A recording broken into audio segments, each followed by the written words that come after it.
Alors, nous voilà rendus au 5e jour de notre exercice et ce 5e jour est dédié à la relaxation.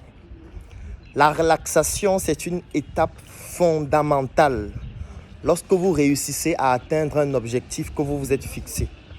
Chaque fois que vous vous fixez un objectif et que vous réussissez à atteindre cet objectif, il faut toujours vous récompenser vous-même de l'effort que vous venez de faire. Donc aujourd'hui, c'est une étape de relaxation. L'objectif du premier jour, c'était d'effectuer 20 km, ça a été fait.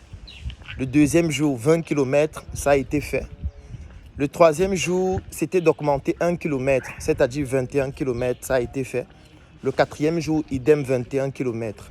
Ce qui fait donc en tout pour les 4 premiers jours, 82 km, c'est-à-dire 20 plus 20, ce qui fait 40, 21 plus 21, ce qui fait 42. Et ça fait donc pour les 4 jours, 82 km. Ça a été fait, raison pour laquelle ce dernier jour, je décide donc de me relaxer. Alors la relaxation consiste en quoi? Ça consiste à marcher tout simplement sur une distance qui est très courte cette fois. C'est-à-dire aujourd'hui, je ne vais faire que 5 km de marche et ensuite je vais m'arrêter. Je vais pour la première fois acheter quelque chose, c'est-à-dire un fruit, parce que les 4 premiers jours, il ne faut sortir avec rien. On ne part pas faire ce type d'exercice avec la voiture. Parce que je vois souvent des personnes qui partent en véhicule et qui garent quelque part. Non, on n'a pas de voiture, on n'a pas d'argent. La seule chose que vous avez, c'est votre téléphone. L'idéal, c'est d'avoir votre téléphone pour une raison qui est simple, c'est le fait que pendant que vous êtes en train de faire cet exercice, il y a beaucoup d'inspiration que cela génère. Donc vous devez avoir votre téléphone ou de quoi noter, mais l'idéal c'est un téléphone afin que quand des idées se propagent dans votre cerveau, une inspiration, vous puissiez directement noter cela dans votre bloc-notes. Moi c'est ce que je fais et ça fonctionne très bien.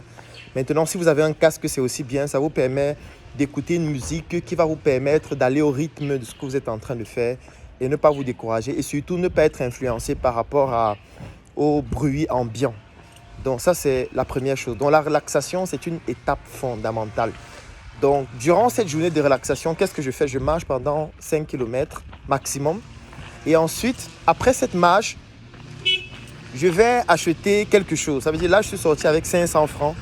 Je vais acheter un fruit, par exemple, ou je vais acheter quelque chose que je pourrais grignoter, mais l'idéal dans ce cas de figure, c'est un fruit.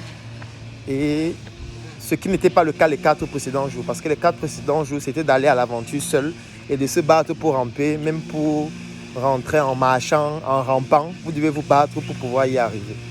Donc ça, c'est la journée relaxation. Chaque fois que vous réussissez à atteindre un objectif, il faut toujours récompenser votre effort.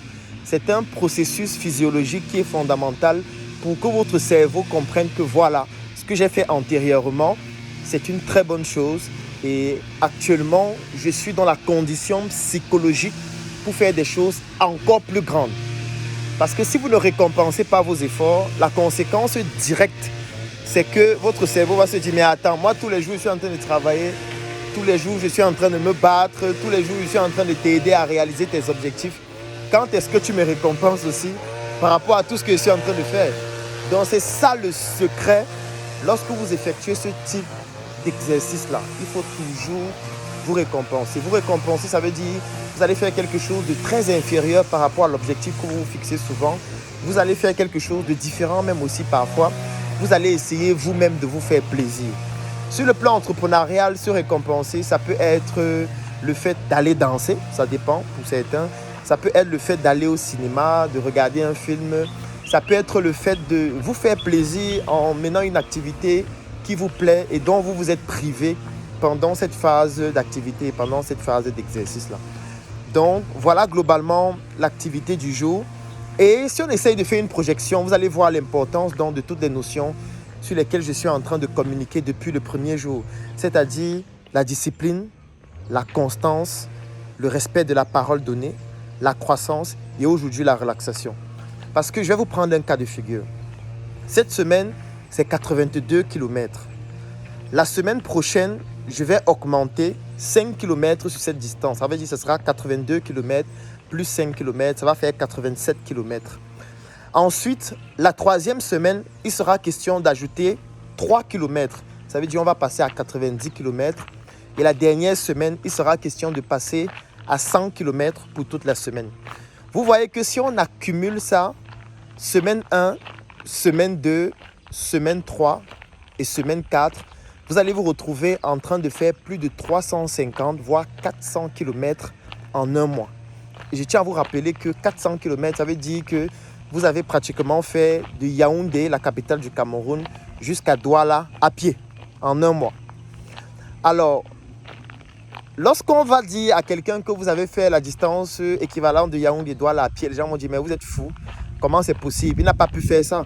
Mais c'est parce que l'effet cumulé de ce que vous êtes en train de faire au quotidien vous permet d'obtenir des performances incroyables lorsqu'on compile ça jour après jour. Parce que là, vous avez réussi à le faire en un mois. Maintenant, le deuxième mois, il faudrait maintenant évaluer le temps que vous avez mis pour le faire. Parce que moi, par exemple, lorsque je suis en train de courir ou lorsque je suis en train de faire des marches ou du footing, j'évalue le temps que je mets. Et si le premier mois, j'ai eu à faire cette distance de 350 ou 400 km en, je vais dire un exemple, en 10 heures de temps, il faudrait que le deuxième mois, ce soit une distance supérieure, mais dans un délai de temps plus court. Parce que c'est ça qui permet aussi d'avoir une certaine croissance élevée.